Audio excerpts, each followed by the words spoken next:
we'll be glad to address them. And again, I apologize, we don't have any facts and figures to share with you tonight. Yes, ma'am. Do you have any reports or anything with the, I think Soapbox Derby that was at Piedmont Park this weekend, and any major issues with that? I've heard no issues on that at all. No, ma'am. Gentlemen, Throughout the zone and how people are patrolling and different detail units. So he's well aware of what's going on, and he's trying to combat it in a different manner than Major Dalton would have. And hopefully we'll be more successful with it. thank you very much for coming. Appreciate it. Okay. Good luck out there. Be safe. All right, thank you, sir. We actually have as a guest here today from our person who hosts us really every month, whether we know it or not, which is Bill Monroe from the Fulton Public Library, the director of this branch. And Bill had asked for a chance to report to the board on what this branch had done with the grants that we gave him last fall. And we'd certainly be very glad to hear that report, Bill. So the floor is yours. Thank you very, as always, thank you very much from everyone, the support that Virginia Highlands gives to the library just about annually. I can't think of a time when they haven't given us something one year or another. This year, I have my report ready. This year, we emphasized we decided to put everything towards one effort to make an impact. And this year, we made an impact by switching our movie collection from both DVDs and VHS and to all DVDs. We're now one of the libraries that have more DVDs than just about any other library in the library system. Y'all helped us buy over 200 DVDs this year with the $2,000 that you allocated to us. Okay, as you do the quick math, you think to yourself, we did a heck of a lot of buying with a very generous donation that you gave us. But it's one of those things that I also want to emphasize and appreciate to y'all what you've done by allowing us to use the money directly without going, should we say, through the bureaucracy of Fulton County buying, purchasing agents' efforts. We're able to, we're not saying anything wrong with Fulton County. They send me a paycheck. But we're able to go to Blockbusters when they were closing up and say, oh, this is nice, we'll buy one of these, real cheap. We're able to go into Target and all here in the library this Saturday afternoon. And you've done a bunch of stuff all through the year. You're aware that the Inman Middle School has a photography club, and they have an annual, and he's not real cheap, but when we have a couple of bucks from a wonderful organization to be able to hire someone like that, we do so. This year you are buying a number of programs, and I'll just mention very briefly in closing. You're helping out and the list of programs in the center of our folder here on the Children's Summer Reading, Dream Big, Read. You're also helping out with a list of programs on the back of our flyer for the young adult programs, the young adult summer reading program, which is called Own the Night. And just so you don't feel out, this year, the adult summer reading program, this is the first year we're running an adult summer reading program. We don't have much in the way of programs for the adults because we were sort of wondering how this is going to go over, but of course, you like the name of this one, and you notice we're having sort of a nocturnal theme of Dream Big, Own the Night, and of course the adult one is Between the Covers, Summer Reading for Adults. And you can pick up your folders for any of these. And again, the main thing I want to say is for all the years you have supported us, thank you very much. Of course, this is a pitch to help you remind you that you want to do that again. And we know the Summerfest went off really, really well. I was up working the Top Fest Saturday morning, and talk about a hoot and a half. But I shouldn't tell you that because I'll be competing. We got aced out on selling T-shirts this year. We couldn't. My wife and I volunteer each year, and we couldn't get into that. So I'm not going to tell you what fun the Top Fest was. It was really awful, and really bad. So we'll be able to volunteer next year.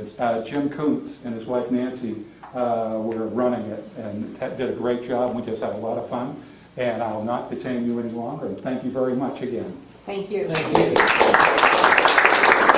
there any questions for anything that I presented? And again, thank you. Thanks a lot, Bill. Because, Okay. I mean, it's not just this, it's the planning committee meeting 20 nights a week. And Bill 20 nights a year, that makes it. And Bill, some folks may realize the library is now, due to budget cuts, closing at 6, and Bill has more than once hung around here till 7 to make sure we can get in the library when we can't get up in time. I very much appreciate your support. It's a big part of the community. No problem, my pleasure. Thanks very much. Have a good one. I'm going to walk you all in now. You still can get to the bathrooms and everything, okay? Okay. Thank you, Bill. Thank you. Do we have any city that, well, first of all, Major Meadows, welcome. Thanks for coming in. Thank you. I appreciate it. I want to start out by apologizing for being late. We have 4 community meetings tonight. I'm trying to make every single one of them before the night. I know 2 of my officers just left, but I just wanted to stop by to see if you all had any concerns for me or any issues that I can address for you. Well, your sergeants told us you're doing some unmarked car patrols and gave us some information of a slight uptick in adult robbery, armed robbery, which we had one of ourselves. Right. A couple right after the night after Summerfest ended. So any luck in catching that? Right I now- read about those down the block. It seems like the same Right. descriptions of folks. We've actually made 3 arrests from a little further down Ponce, and the physical description is fairly consistent. And what I'm asking our investigators to do is to put those individuals in lineup so that we can see if we can get a positive identification. But I'm pretty hopeful about the direction of those investigations. I don't know if you've noticed lately, but I've asked my officers, they've been riding around the Virginia Highlands just with their blue lights on. And we're doing that in an effort to increase visibility. One of the locations that we found that our perpetrator on ethics reform, which went nowhere this past session. And since we're probably a bit light on Republicans here. Actually, we really don't go down that road, man. It's okay. Yeah, exactly. So people need to voice some concern about ethics moving on to the next legislative session. So Thank you very much for coming and greetings to Representative Long. Anybody else? I don't, yes, sir. Mr. Cooper, please. Yes, I'm Earl Cooper, and though we are a little light on Republicans, I am kind of heavy, so I'm a Republican. So, I will say that. And also, in all sincerity, I'm glad to be here. And I am Brady, which is our local high school PTA president. So I'm here on behalf of a couple of Lisa's there. And I am also running for state representative of the 58th district. Thank you. Thank you, and we'll certainly, at minimum, be talking to you in your capacity as PTA president very much, and you won't have to explain that at all. Thank you very much. And I don't think I didn't hear back from Rebecca Cernan, and I don't think she's here, but if she comes in from Streets Alive, we had a very successful event that she and her group led, and we're hoping she can make it tonight and give us a quick report, but I think everything went extremely well, and if we can get to her, we will come back. We're going to move ahead. Well, actually, I'm going to just go here out of order, Frazier, to you, so you can introduce Melissa in case she has to move onward, and not that there's any better way to spend Monday evening. Sure. Go ahead. As you know, we have hired a bookkeeper who has been instrumental in helping us clean up, organize not only our books, but getting our budget reports in order as well. And it is Melissa Priest, if she'd stand up. And she is the backbone now of our finance, and is doing a great job. If anyone has any questions, you can funnel them through me to Melissa. If you have a question tonight you may want to ask. Just to finish out my report, I'm not going to steal Pamela's thunder on Summerfest, but I can tell you from what I saw and collected up, just on Saturday, as I heard, we were ahead in almost every venue on Saturday in all of last year. So from there on, I'll let Pamela fill you in. We're not finished yet. We're not on that It right takes now. another 30 days before all the figures are pretty close to complete. Melissa, thanks very much, and I'll just remind the audience that the reasoning the board and that Frazier brought forward on this. I'm your backdoor neighbor. Which one? Right behind Taco Mac. I live on Ruckley Drive, so I back up right to it. And over the years, we've worked out any problems that we've had with noise or whatever. And I just hope that the, whoever is taking over now is aware that it's residential behind the store, and we need to be working together. Yeah, I think, like I said, you'll have the same folks who will be running, who will be operating that store, who already have that great relationship, will continue to be minding the store. They're very aware of where they are in relationship to residents. Good.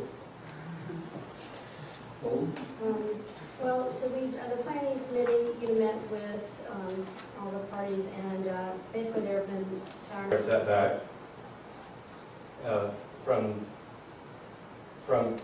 well, it's confusing. It's written to 19.1. Really, if I were the zoning person on duty downtown, I would have written it from 35 to 26.1. That's where the house is, because we're adding a front porch, an open front porch, which is allowed to encroach 10 feet. But it's written 19.1. That's how we'll present it. So it's a setback pretty much on every piece of the property, which is the most I've ever requested before. However, it's not to be difficult. It's because basically there's existing conditions that force a lot of it. What we are proposing is to go up with a second story on this existing house, straight up. It's a tight little lot. It's 7,500 square feet or so. Jack Zampel, I think, is doing the right thing and renovating it and going up as opposed to tearing it down, which I think was considered for a minute, but we both would rather renovate it. It's a little greener to do that. And so as such, we need the setback variances. We're fine with lot coverage. We're actually reducing the overall lot coverage from 51% to 48.3%. And we're doing that because we're getting rid of an existing swimming pool back here. So the house is getting a little bit bigger, but we're getting rid of a pool and we're putting some ribbon cuts in the driveway with some grass strips. So we're reducing lot coverage from over 50% to under, and floor area ratio is at 43%. So that's sort of the upfront stuff, the history. And I'm sorry, I have plans. Do you want plans? I'm sorry. Is this is a spec house, or is this? This is a spec house. I need that one. Don't take that. Okay, I need this one because the second part of this is Jack and I met with the planning committee, and out of the planning committee, we responded to some of the suggestions, which was adding the ribbon cuts to the driveway and adding rain barrels, 2 at the garage, 2 at the house, to contain some of the water on site. We also have reached out to the adjacent neighbors, 3 across Highland View, 1 on either side, 911 and 901, and then 2 behind us on Drury. We have 3 letters, 3 proof of mailings, and 1 that I dropped off and talked to the person, and I need to follow up with that. The neighbor on 911 is it's this house right here. And we got a lot of feedback from the neighbor at 911, a lot of good feedback. They were concerned about the height of this house and the closeness to their property, because that's the 2.8 foot side. So what Jack and I did is we went back and we took into consideration what they said, and we revised the plan slightly. We were coming straight back and extending this 2.8 feet line back to the back corner, but instead we're stepping that in now, so it's 4.8 feet, which the board here. So this, we step that in. So where we're adding new construction, we're not going to the 2.8, we're going to 4.8, which with the 9.2 that's already at 911 gives us 14 feet from that existing house, or between the homes, which is going to help in terms of the overall feel, and it's equivalent to 2 7-foot setbacks, and it meets separation requirements put forth in the International Residential Code.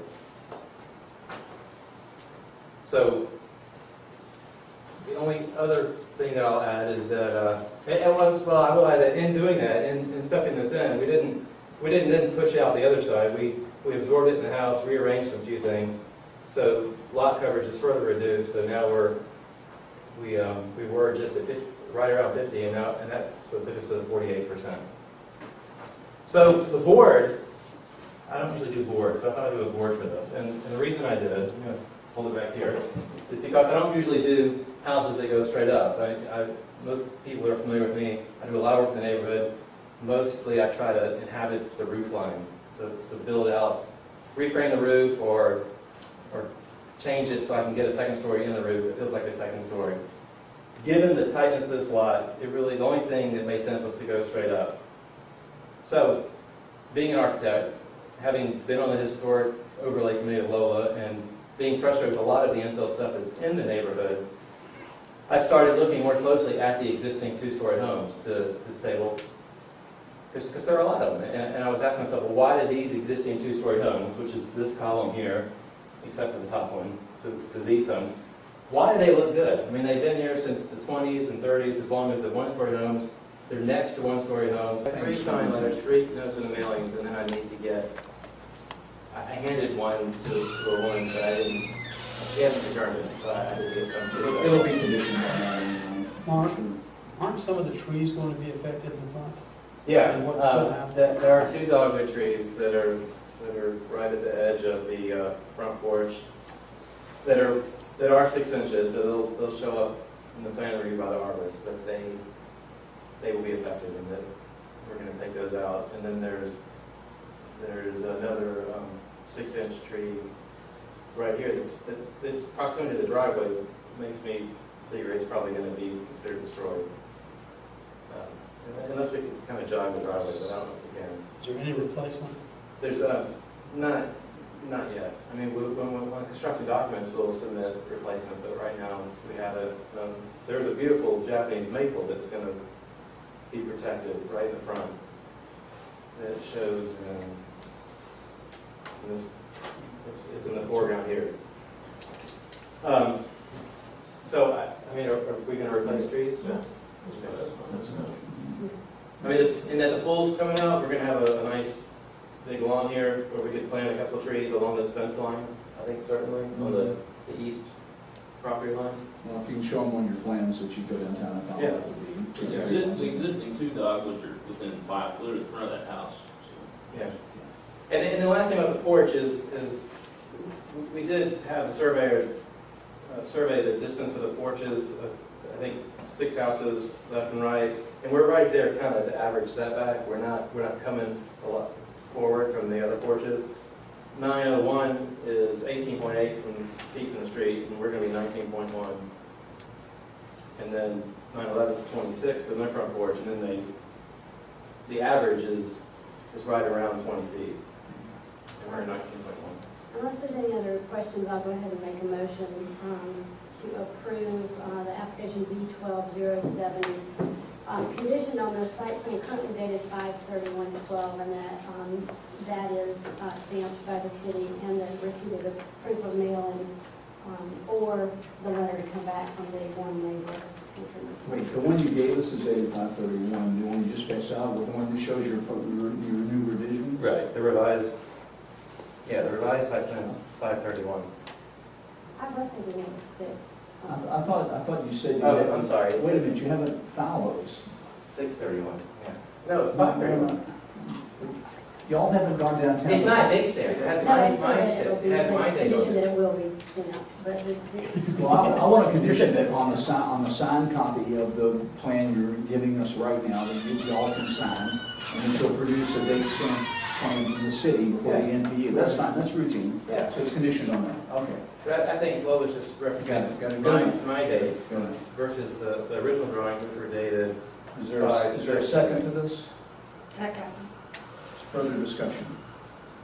All those in favor, please raise your hand. And all opposed? All right, you're approved. We will see you guys next week, but you're going to come up with the new revised plan and the, all right, thanks very much, and finish off your letters, so I can get those looked at before the NPU meeting. We don't have to talk about it at the NPU meeting. Okay, thanks. All right, thank you very much. Back to you. Okay, we have one more. SAP 120060, it is the food truck permit, and Elizabeth Hagel, is that right? She's actually not here. She's on a planned business trip, so I will be here instead of her. Oh, that's right, you Yes. indicated that. I'm Victoria. Okay. Just a quick outline of what we're trying to get the SAP for. It was conditionally approved based on what you guys say on the 8th, this past Friday. What we're trying to do is every Wednesday night from 6 to 9, just bring out a various food truck group, usually less than 9, some savory, some sweet tooth trucks. And the entrance, for safety concerns, will be from North Highland. And once the trucks are there, we'll block it off so there will be no motor vehicle entry when there are pedestrians in the parking lot. We do donate a percentage of our proceeds to the Flux Projects, just a local artist group that they do, I guess, movable artwork throughout the city. It tries to bring artists outside of the normal brick and mortar art setting. Just as a clarification, we do this at 841 North Highland. It's lot 21. It's owned by Mr. Douglas Landau. He has provided the City of Atlanta Planning Bureau with I guess we'll call it contract for his particular restaurants, the Dark Horse and also the Warren, where it's required by the city that they maintain a certain number of parking spaces, which we will leave open for them. It's required that they maintain at least 50, or at least 48, and we've given them 50. Just that'll be completely kept open for their parking and for usage. Now, as a barrier, I know you guys have seen the revised site plan sent by Enrique, but as a barrier, we will be using trucks, so there will be no cross traffic between cars and the trucks themselves. They'll actually be in a U shape with a green area kept in the middle. A lot of families bring their dogs, their children, and they bring these cute little folding chairs, and they set up and have a nice little family night out. We do encourage this as a family setting rather than, something that people travel to. It's most of our business comes from walk-ins. All trash and restroom services are provided also by Mr. Douglas Landau and his neighboring restaurants. Let's see, Elizabeth Cagle is the one in charge of this event. Unfortunately, she could not be here tonight, but I'm hopefully going to stand in for her. So given your approval, hopefully we can move forward to a fully approved SAP with the planning department. What does SAP stand for? Special administrative permit, I'm sorry. Okay, and so why are we asking for this now when it's been going on for 6 months? We just started a few weeks ago. Unfortunately... Is this a different thing than what we've been having? This different than what was last year. It's only been going a few weeks. I've been going to it for months. It stopped in late fall, and then it's picked up again. It's a whole other thing. Every year we do It's a this? whole new organizer. Mr. Landau, unfortunately, there were some complications last year, and so he brought in a new event organizer this year. And unfortunately, through Yeah, we certainly covered that, and the neighborhood sponsors, they were pretty, a lot of them, had returned from last year. So, some of them are a little high maintenance, but for the most part, I think they're all going to want to come back next year. Right. Well, I also just want to point something out there. Does anybody know what the average weather was this year? The weather was this year in relation to average? It was just average. It wasn't even cooler than normal. It was just average. Just last year was so We just So remember bad it for being so many so years hot. recently that it was out of, that this felt like heaven on earth. And Yeah. well, great job, Pam. Well done, Ann. Well done. Well done to everybody in the committee. You can't beat a harmonious group at work. That was fantastic performance. We will move on to Nicole and education. Did you want to ask? Do you want to check with Rob about the race? Oh, on the VHCL report, I was just saying, because when I sent you an email on this, I don't know if you got it yet or not, but we were wondering what the race proceeds were and if you had that yet. I still have a couple checks that are going in and out, so no, I don't. So are we gonna, should we put it on the next agenda or? The agenda for... Well, I don't Do you know, want- when will we know? What do you mean, what is it on the agenda for? I mean, it's Was a the donation to VHCL? the VHCL. Okay. Yeah, I don't have, I've got a child coming in 2 weeks and I don't have it done yet. So, Okay, so maybe we'll know by the next time. Okay. Okay, great. All right, we're going to go on to, I didn't know if I had a bad connection. okay, that's what we will go on to Nicole and the education bills. This is just very briefly, I wanted to share the goals for the Education Committee, which hopefully will be in place in the next couple of weeks. So we have just a few months left this summer to get some things done, but the goals for the committee include informing the neighborhood on issues that impact our local schools. So things like redistricting, changes in the Atlanta Public School budget, capacity challenges, which is we really are going to be feeling in all 3 of the Virginia Highland neighborhood schools. Collaborating with our local schools, talking with them about grants, ways that we can support them, and working with other neighborhoods within the cluster to strengthen schools. The plan is the education committee, so those are the top 3 goals. To meet those goals, we'll begin, we'll host meetings for our neighborhood and in collaboration with other neighborhoods. We'll oversee and make recommendations to the board for grants to the neighborhood schools, and hopefully get Ryan some content on a somewhat regular basis for the boards. That's it. Okay, what we need, because this is in effect, a new committee, we'll talk about it in another context in a minute. It's not really a new committee, but it's not in our official list. And I think we've decided to try to memorialize it going forward in the next year. So at the last meeting, you were asked to have formal goals, which we have for every other committee. And so those, I understand, are your, if I understand it right, those are your goals. Can you state them for us briefly here? And we'll put them in the form of a motion and let the board consider them. So informing the neighborhood on issues that impact our schools, the local neighborhood schools, to collaborate with our local neighborhood public schools to solve problems and support positive change, and to work with other neighborhoods within our cluster, which right now is the great cluster. Hopefully will be for the foreseeable future. Let's hope so. And what are your immediate actions that the immediate actions to achieve these goals are to host meetings for our neighborhood and in collaboration with other neighborhoods, to oversee and make recommendations to the board for grants, and to contribute to the voice in the H list. So is that in the form of a motion for those weekly education bills? Yes. I'll second that motion. Is there any discussion from the board?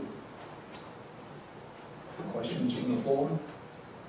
We all in favor, please raise your hand. And it is unanimous, I think. It is. Where do you see what she's doing with the All right, let's go on to sidewalks, to safety, and we're going to start with Ms. Berg and the sidewalks update and a proposal. So we've been working on sidewalks, the sidewalk committee and myself have been working on sidewalks for about 6 months now. And I want to start tonight with a definition. There's actually a definition of what is a public good. And public goods are things that are non-excludable and non-rival. Non-excludable means non-excludable and non-rival. Non-excludable means everybody can use it, you can't keep them off. And non-rival means there's no competition to provide that service. There's only one sidewalk through the public right-of-way that connects to the other sidewalks on its 2 sides. So sidewalks are a public good. In the city of Atlanta, and while we're here tonight talking about sidewalks, in the 1970s, the city of Atlanta decided that it would not fund the repair and maintenance of sidewalks, even though they're a public good. And the city has that ability, so they stopped funding the sidewalks and determined that sidewalks were the responsibility of the... But that hasn't necessarily prompted people wholesale to replace sidewalks as they wear out. So the Civic Association is concerned about sidewalks, bottom line, because sidewalks are important to the neighborhood. And we set up a series of criteria, figuring that we can't tackle every sidewalk in the neighborhood at one time. We set up a series of criteria, used those criteria to identify what we're calling a bundle of sidewalks being a collection of sidewalks that's close enough together that the city can replace them cost effectively. As the city goes one by one throughout the entire city of Atlanta and replaces sidewalks, first here, then Buckhead, it's about as inefficient as you can get. So we wanted to put together a bundle, and the street that we chose using our criteria for the first section was St. Charles Avenue, and a little bit off the cross streets to St. Charles Avenue, as it's close enough to be the bundle. We identified the sidewalks that are in bad shape in that area, and we set out to talk to all the homeowners or property owners that own those sidewalks. We did pretty well contacting them. There's roughly 50 sections of sidewalks where the property owners are interested in participating in the bundle. Some more interested than others. And my promise to them. $1,000 or something, maximum, or something like that. Because particularly, I mean, those larger areas of sidewalk are mostly commercial properties, right? Yes, I think So that's a good idea. hopefully they can cover their, infrastructure. Okay, so we'll pay the balance up to $1,000. I mean, I just was throwing that out there, I don't. Yeah. Because whatever it's number you want per to take. segment, yeah. Otherwise, it seemed like open-ended as to how much we were going to be responsible for. I think that's a great suggestion, and I'll modify that. Does that help? I'm not sure. And just so everybody's certain on this, that would mean the Civic Association might pay as much as $1,500 max for a property. $1,000. No, 1,000. Okay, That's total per property. Okay, I want to make sure, because we were talking about incremental, that's why I wanted to bring it up. So the total we would do, regardless of the price, would be $1,000. Whatever number you want to take. As they've specified it, you're right, the total would be $1,500, because a property could have two segments. It could have a sidewalk segment in front, and it could have a sidewalk segment down the long side. So, Cap it by the property. so we can cap it, if you wish, we can cap it by the property. I mean, I'm willing to offer the homeowners or the property owners. Just by the parcel.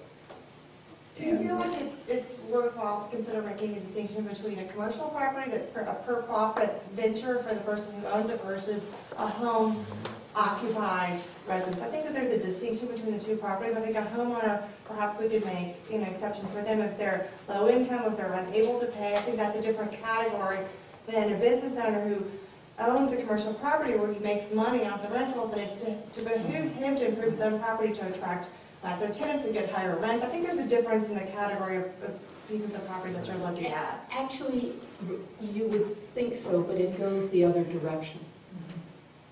What it turns out is that property owners who actually walk on the sidewalks themselves, and they're out there talking to their friends who are and pushing strollers and pushing wheelchairs, the people that live in the houses really care about the sidewalks and have a personal stake in improving them. The commercial property owners don't. So what's happened in a lot of cases is that the commercial sidewalks are in worse shape than some of the residential sidewalks, and that if it's a public good to have a sidewalk in good shape, we need a program that would encourage the commercial property owners as well as the residential to ante up. And it's a harder sell. So if you divide it into three, there's the commercial guys that are a hard sell because they don't have a personal stake in it. There's the property owners that have the money and care about it, and if they can, they will participate because it's a good deal. And then there are the property owners who really don't have $500 to spare, and there's a few of them on that street who maybe even at $500 won't be able to ante up, even if it's a good deal. What I just heard you say was if you've got a commercial property owner who doesn't care about fixing the sidewalk, we're going to say, well, he doesn't care about fixing, so we're going to go do it for him. That's nonsense.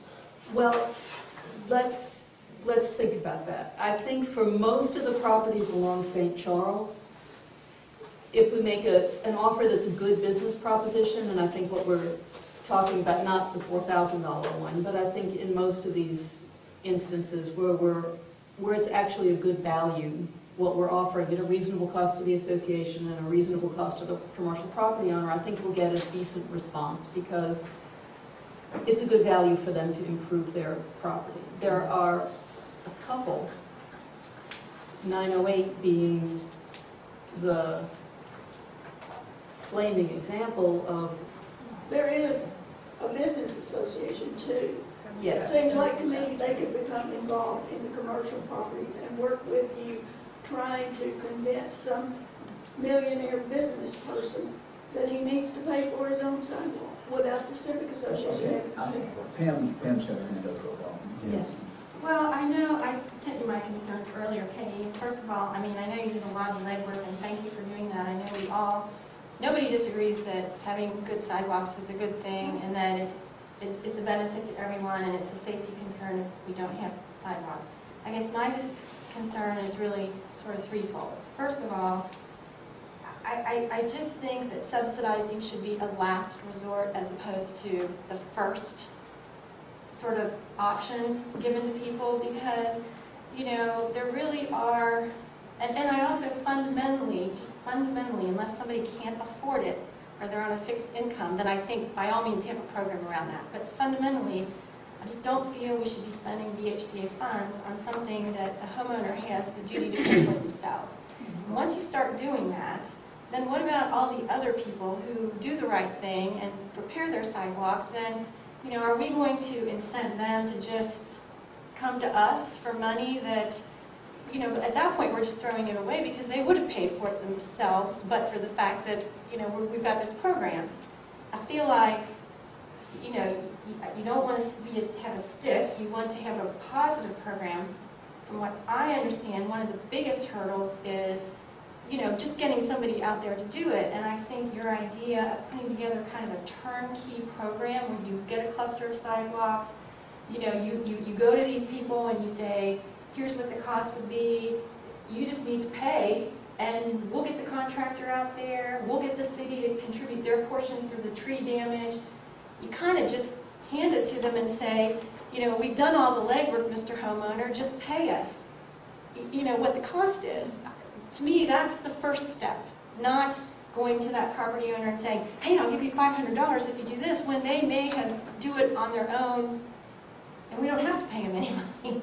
So I think there's still a positive way to spin it. It's not a stick, it's not peer pressure, it's not publishing names of, oh, you're bad, you didn't fix your sidewalk, but yet a positive way to try to get compliance without having to subsidize, which I just think opens up a whole Pandora's box, can of worms, and I just don't think it's the right thing to do. If somebody needs the money because they're fixed income or low income, great, have a program around it. And I'm particularly annoyed with the idea that, you know, half of these people are commercial owners. On this list that you put together, I looked on Google Earth and I tried my best to identify, but some of these are those old, you know, barrack-style apartment units. A lot of them are commercial buildings.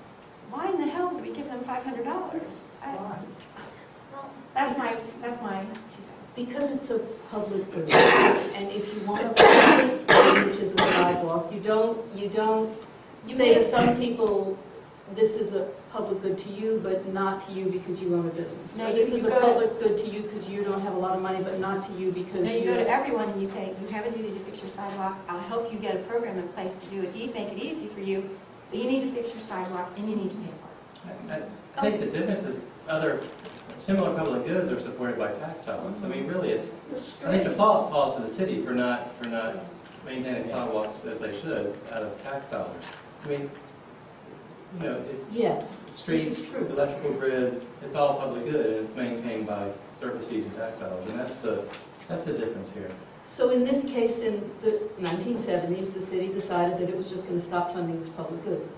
City council made a decision, and that was the end of it. It doesn't mean that sidewalks aren't a public good. It just means that that source of public funding became unavailable for sidewalks in the 1970s. Okay, so the next- So this, in a philosophical sense, is, do we want to, does VHCA want to contribute to this public good, which is sidewalks? And if it does, price for each property, although those prices are not quite final because the city's got to go back and relook at a few of them. So we know what we're dealing with. We know the size, the maximum size of the bundle, and we assume that not everybody would take us up on the bundle, and we assume that of that we're paying roughly half, but less than half of the total cost of the install, because the city pays for part of some of these, and the homeowner, obviously is paying for a substantial part. So what the VHCA is being asked for is less than half of what the ultimate cost of the bundle would be. Yes, ma'am. Pam? Well, I'm still hung up on the fact that,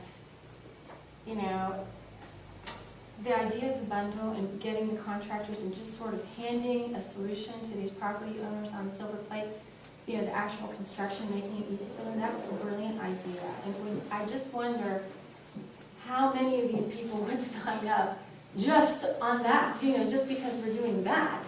Why do we have to throw $500 in on top of it, particularly for the commercial businesses where maybe a call from Lynn or some other tactics could save that $500 for a lot of these people and still get the work done? Okay, so let's, again, take it piece by piece. And it's not $500 on all of them. For many of them, it's a much lower number. I know, but for others, it's higher, so. Commercial property owners are property owners. Residential property owners are property owners. If we're making an offer to property owners and we want to have good sidewalks in front of property, we should make an equitable offer. And I'm disagreeing with you on that point. Okay, we can disagree on that one. And then I actually have talked to every single one of these people, most of them multiple times, and no, just packaging it without some added incentive won't get us where we want to go. I'm not even sure that what kind of a response we'll get out of these, who are all interested on the front end, but even with a sweetener from the VHCA, I'm not sure how many of them will still participate when it comes time to write the check. I'm hoping 60%, and that would take considerable persuasion. Yes? Going into how do we cap it and do things that make sense, I still feel that, I have a sense, I don't think we have a big survey on this, or haven't surveyed, but from knowledge of what people have been talking about for many years and seeing every voice since 1972, this has been an issue. So I think people want to see something done. So I feel like, could we put a cap per person, not per segment, and a cap on the total amount we would spend per year? So let's say we say it's $15,000, and then the people, whatever that comes into, if it can't be 500 a person, if it ends up being 350 a person, to get us to this cap of $15,000 a year. And then if we want to change that based on finances, we vote again as to what that cap is and how that's distributed across the bundle. I mean, I'd be willing to do something like that. I feel like, from what all I've heard, people want to see something like this happen. And they'd like to see some incentive for people to do it, because nobody's been pushed into doing this, no matter what has been done over many years. I like the first come, first serve. Get on them now, because if we spend our $15,000, we're not going to help you. But still, is this going to fix the sidewalk? If you say that there's only going to be 60%, and that's your top figure of people participating out there, aren't we still going to have a lot here that has a hole in it? and the next one looks nice, isn't it going to be that way? Yeah. I think if there's 40, either 44 or 46 properties, I think 46 properties on this list. That are horrible, right? I mean, isn't that the whole, you're only doing stuff that the sidewalks are bad, right? They're pretty bad. Okay. So if on St. Charles and the bordering streets, we got 35 of them fixed, that would make a substantial difference. Would it be perfect? No. Would additional sidewalks be worn out within 10 years? Yes. But would what we do in this bundle make a substantial difference? Absolutely. I think it's a very good idea to put a cap for individual property, and I'm all for that. I'd like to put an amount out for this year, but not to put a cap on how much the association could ever spend on sidewalks, because it could be we do this bundle and We're only talking about this year. So let's just talk about this year. Next year's yeah. next year. What cap would you suggest, maybe, that you feel what would be a good cap, the $500 cap, or the? As I've talked to people, about 6 of the worst sidewalks are on corner lots. And the thing that has kept people from doing them is that because it's a corner lot, the numbers are really big and they just can't deal with it. So I'd like to have the ability to have a little bit more for people that have 2 segments in their property. So if you want to put a cap on a single segment of $500 and a cap on a property that has 2 segments, it's $1,000, or a cap on a property that has 2 segments of $800, I think that would certainly be helpful. But the difference to the association, if it's 6 or 8 properties that have the corner lot problem, and you're talking about an extra $300-400 per, 6 times 400 is $2,400 out of the total. I think it's worth it to get the corner properties in, to have a bigger number for corner properties. Did that make sense? Is that wound through? Yeah, when we walked them, a couple of the corners were absolutely the worst in the whole bundle. I mean, I think we're going to try this. We could try that, because if you're a normal, unless you're doing very well as a homeowner, if you own a long segment on Frederica and a long segment in front of your street at either at St. Charles, you could be looking. It may be a disincentive to do either, and maybe double it would be incentive to do both. I'm actually interested in the sociology of this as well, because nobody's walked harder and talked. When I walked with Peggy, 2/3 of the crew knew her by face, and I thought, well, that's the way you do business. You talk to people. If this doesn't work, I'm prepared to say that nothing short of an appearance in court is going to work. And so I don't know if it's going to work or not, but I'm inclined to try it with some. If we're going to all get comfortable with a cap and find some middle ground and commit a certain amount of money, let's see what the response is. And if it doesn't work well, we're going to all line up and give group hugs to take you and go forward. Yeah. At the risk of making it too complicated, could we do lower caps on the commercial properties? Why should the commercial landowners benefit to the same extent? I mean, I don't want to be difficult, but listening to people, I think a lot of people struggle with, giving the same amount of money to business owners who are just in it for the profit. I think those are the toughest to get done. I mean, still some of the ones on Highland that are not done yet are multifamily investor properties, and there's one. Peggy's up to doing it. People walk by more, like we're out using those streets would be my only pushback against that. I understand what you're saying. I want to be able to go running or take my kids with roller skates down. I walk on them every day too. Yeah. You just go around the tree stumps or do what you have to do. So when you talk about commercial program, but we want you to pay the whole thing first, but if you don't pay the whole thing, we'll help. No, I'm suggesting that if you can avoid paying some of these commercial property owners as part of this program, you do some legwork up front and try to get them to fix their friggin' sidewalks. They're for-profit businesses, they're getting rents from people, they have enough money, they can fix their sidewalk, get them to do it outside of the program and then start the program. That's all I'm saying, is just at least make an offer to offer. make some of those phone calls to the commercial people because of her position. Sounds like two motions here. Why don't we Yeah, vote let's see how on that one? goes. I'm saying that before you go out there and offer this bundle So to how long does it everybody. take to do your part? How long are you saying that they spend time on that? Months or? I don't know, Lynn, how long do you think it How would long take you to plan have on being some on board? conversations with I some mean, of these sources? what I thought is just kind of on a peer level, I could approach the ones that are the most, that you're having some difficulty with.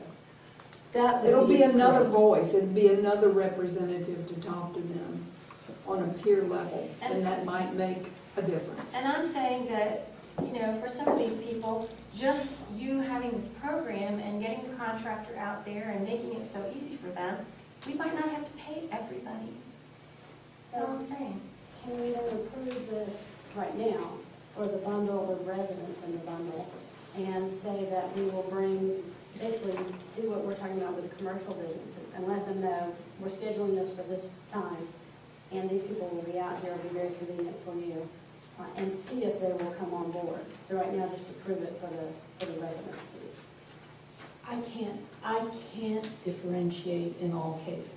And since I cannot differentiate in all cases, I don't want to pick out a few commercial properties and treat them differently than all the other commercial properties. And then you launch the program and everyone gets ticked off.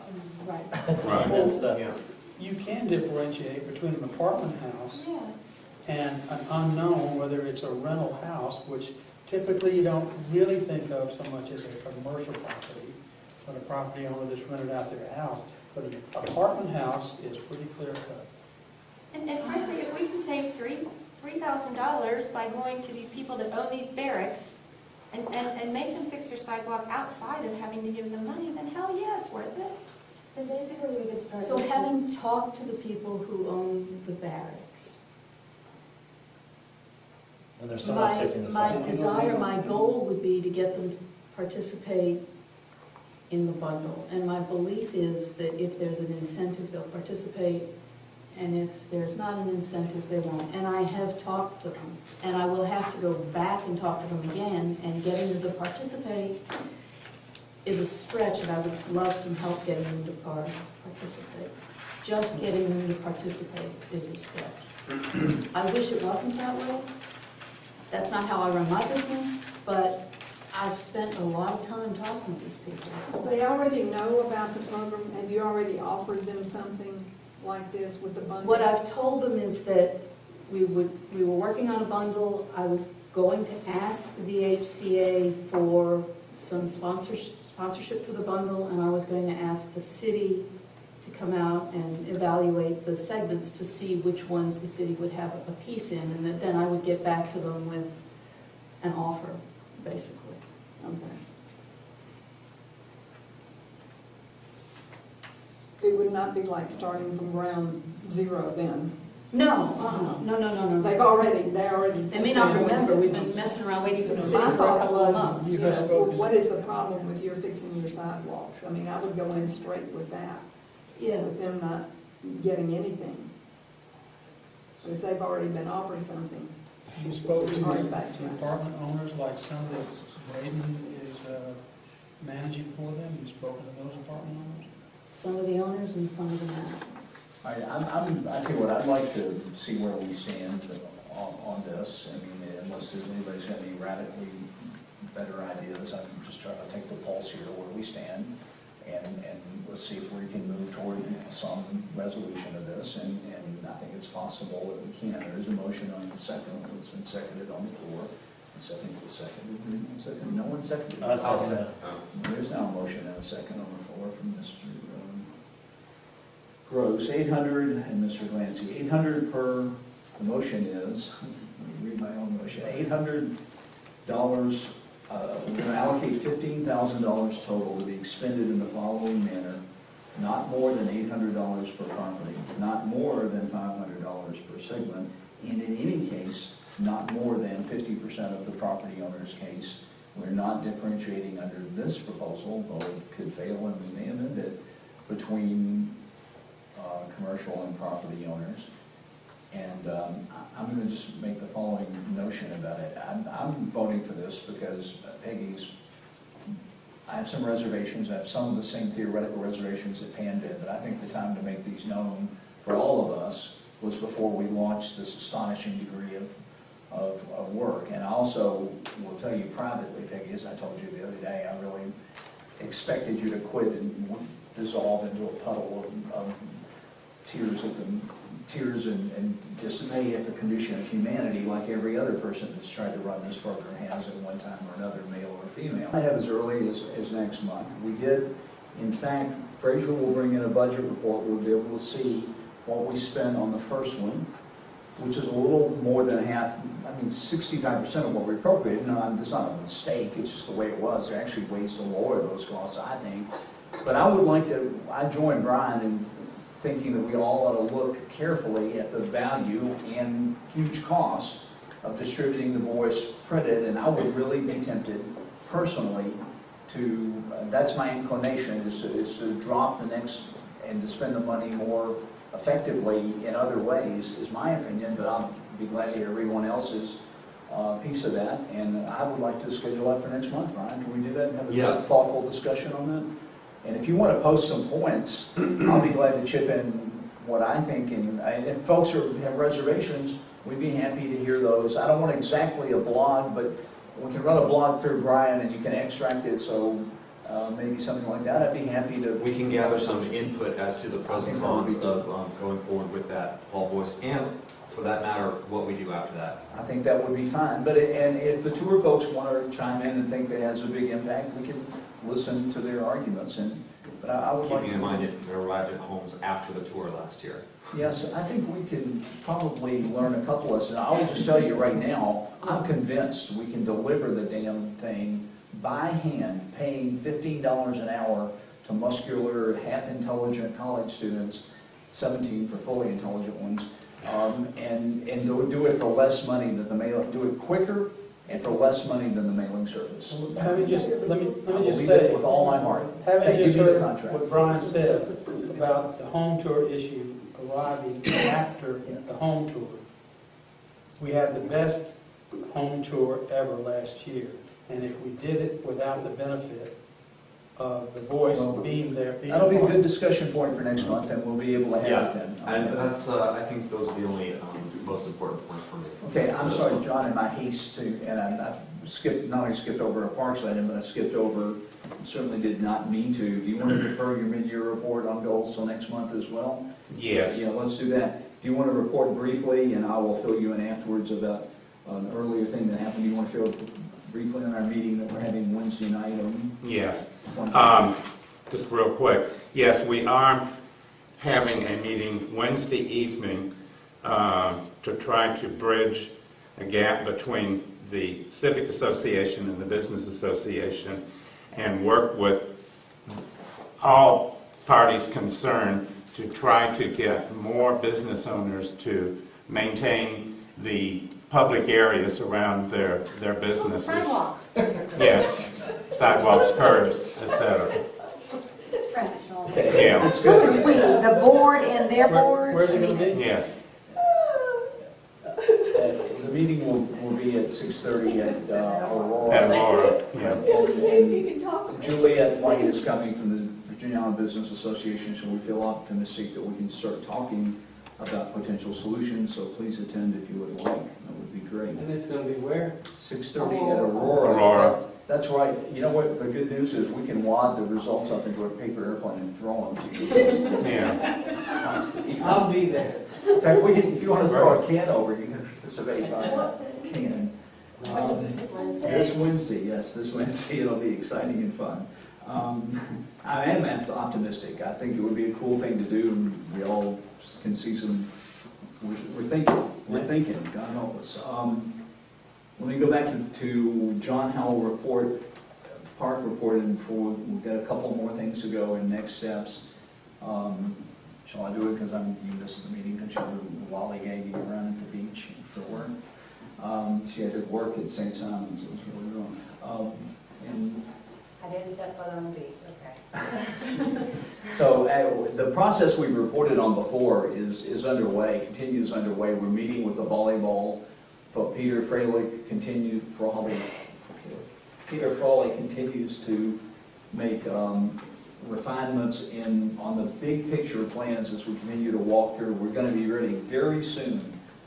We've got a conceptual plan in the making to start getting a lot of direct and active input from neighbors and feedback. We have a lot of people that Lauren and I went through the Summerfest line and got lots of direct email addresses of direct users. We'll be using the regular methods to reach out to people and ask for input.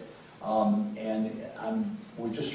goal at this stage has been to make sure that what we're thinking, the solutions that are being talked about are viable. And we're using Peter Frawley, the original landscape architect who's helping us at John Howell, has been directing this. Meanwhile, continuing apace is the work, the landscaping and horticultural work that Walter Bland, who was here last month, has begun. Continuing apace is repairs on fences, which we would have shown you tonight, but we had a technical challenge. We'll give you a slideshow next month. We'll show you repairs on fences, the John Howell Memorial. He's done other repairs here. He's sanded now 4 or 5, I've lost track, of the benches that are in way better condition. There are more to come. They look good. Yeah, we're getting there. Little by little, I think we are. And Frawley's been trying to think of how we can return to address the goals that we listed for you a few months ago, dealing with the sand spilling all over and making that huge mess on Arcadia and confining it so we do plantings down there, make the park look like a park, and then dealing with the interface between the playground and the volleyball court, where there are some collisions of small children and volleyballers that need to be addressed, not real collisions yet, thank God, and the challenges of going up and down the eroding hill, and the consensus seems to be, but it's not final, because this process is public, that we want to come up with some formal way to do that, some low-key way that lets people do that. But that's all going to be up for discussion. We'll be circulating those plans online.